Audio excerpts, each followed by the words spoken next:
ଜଗତକୁ ଏଡ଼େ ପ୍ରେମ ଈଶ୍ୱର କରିଲେ, ସେ ଆପଣା ଦ୍ୱିତୀୟ ପୁତ୍ରଙ୍କୁ ଦେଲେ। ନର ବେଶେ ପ୍ରଭୁ ଯୀଶୁ ଜଗତେ ଆସିଲେ, ଆମ ପାପ ଅଙ୍ଗେ ନେଇ କ୍ରୁଶେ ବଳି ହେଲେ।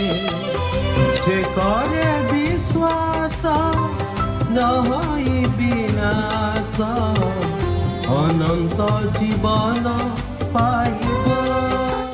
প্রিয় শ্রোতা বন্ধু, প্রভু শ্রীখ্ରୀଷ୍ଟଙ୍କ ମହତ୍ ନାମରେ ଆପଣଙ୍କୁ ଶୁଭେଚ୍ଛା।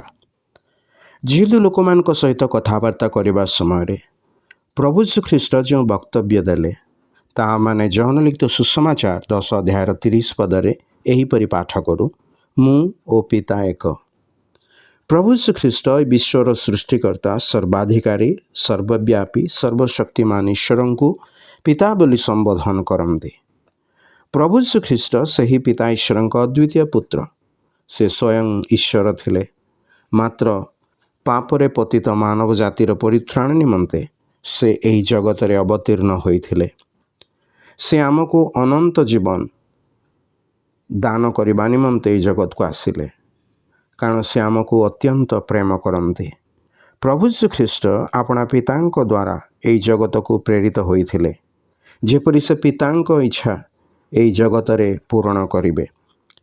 ଜିହୁଦୀମାନେ ଜିହୋବା ଈଶ୍ୱରଙ୍କୁ ଈଶ୍ୱର ପିତା ରୂପେ ମାନ୍ୟ କରୁଥିଲେ।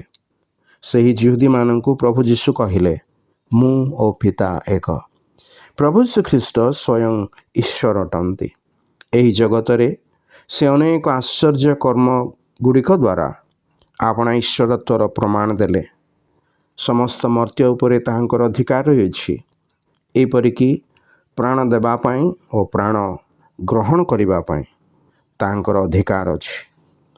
ସେହି ମହାନ ସର୍ବଶକ୍ତିମାନ ପ୍ରଭୁ ଶ୍ରୀଖ୍ରୀଷ୍ଟଙ୍କୁ ଜ୍ଞାତ ହେବା ନିମନ୍ତେ ଈଶ୍ୱର ଆପଣଙ୍କୁ ମଧ୍ୟ ସାହାଯ୍ୟ କରନ୍ତୁ। ଧନ୍ୟବାଦ।